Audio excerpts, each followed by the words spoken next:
അരിക്കൊമ്പൻ വിദഗ്ധ സമിതി റിപ്പോർട്ടിനെതിരെ ഇടുക്കിയിൽ പ്രതിഷേധമുയരുന്നു. ഹൈക്കോടതിയിൽ സമർപ്പിച്ച റിപ്പോർട്ടിലെ ശുപാർശകൾ മൂന്നാർ ചിന്നക്കനാൽ മേഖലയിലുള്ളവരെ പ്രതികൂലമായി ബാധിക്കുമെന്ന് ആരോപണം.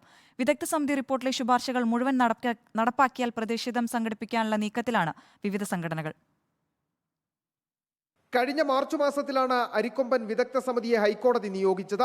അരിക്കൊമ്പനെ മാറ്റുന്നതിനൊപ്പം മനുഷ്യ വന്യജീവി സംഘർഷം കുറയ്ക്കുന്നതിനുള്ള ശുപാർശകൾ സമർപ്പിക്കുവാനും സമിതിയോട് ആവശ്യപ്പെട്ടിരുന്നു. ഇതേ തുടർന്ന് തയ്യാറാക്കി ഹൈക്കോടതിയിൽ സമർപ്പിച്ചിരിക്കുന്ന റിപ്പോർട്ടിനെതിരെയാണ് പ്രതിഷേധമുയരുന്നത്. കാട്ടാനകളുടെ സുഗമമായ സഞ്ചാരത്തിനായി ആനയിറങ്കൽ മുതൽ ഓൾഡ് ദേവികുളം വരെ ഇടനാഴി ഉണ്ടാക്കണമെന്നാണ് പ്രധാന ശുപാർശ.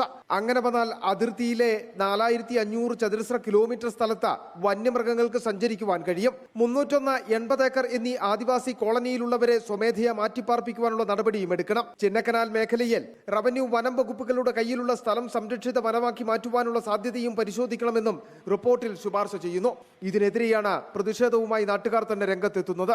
കൃത്യമായിട്ടും വനഭൂമി ഇല്ലാത്ത ചിന്നക്കനാൽ പഞ്ചായത്തിൽ വന നിയമങ്ങൾ അടിച്ചേൽപ്പിച്ചുകൊണ്ട് ആനത്താര പദ്ധതിയുമായി മുൻപോട്ട് പോകുന്ന വനം വകുപ്പിന്റെ വിദഗ്ധ സമിതിയെ കോടതിയുടെ സഹായത്തോടു കൂടി നടപ്പാക്കുന്ന ഇത്തരം പദ്ധതികളെ പൂർണ്ണമായിട്ടും ഞങ്ങൾ എതിർത്ത് തോൽപ്പിക്കുക തന്നെ ചെയ്യും. മൂന്നാറിലെ പ്രധാന റോഡുകൾ ഒഴിച്ചുള്ള മറ്റു പാതകളിൽ രാത്രി യാത്രാ നിരോധനം ഏർപ്പെടുത്തണം. 7 മണിക്ക് മുൻപ് സഞ്ചാരികൾ മുറിക്കുള്ളിൽ മടങ്ങിയെത്തുന്നുവെന്ന് ഉറപ്പാക്കണമെന്നതുള്ള ശുപാർശ ടൂറിസം മേഖലയ്ക്ക് തിരിച്ചടിയാകുമെന്നാണ് ആശങ്ക. 187 ജീപ്പുകൾ കൊളുക്കുമലയിലേക്ക് സർവീസ് നടത്തുന്നത് വന്യജീവികൾക്കുണ്ടാക്കാവുന്ന ബുദ്ധിമുട്ട് സംബന്ധിച്ച് പഠനം നടത്തണം. അതുവരെ സർവീസ് നിർത്തിക്കുകയോ നിയന്ത്രിക്കുകയോ വേണമെന്ന ശുപാർശയും ചിന്നക്കനാലുകാരെ ആശങ്കയിലാഴ്ത്തുന്നു.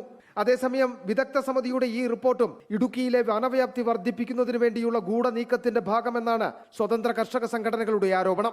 ഇതിനെതിരെ നിയമ പോരാട്ടവും ഒപ്പം പ്രതിഷേധവും ശക്തമാക്കുവാനാണ് ഇവരുടെ തീരുമാനം. വീഡിയോ ജേർണലിസ്റ്റ് ജിതിൻ ജോസഫിനൊപ്പം reporter Sandeep Rajakkad, in reporter, Idukki.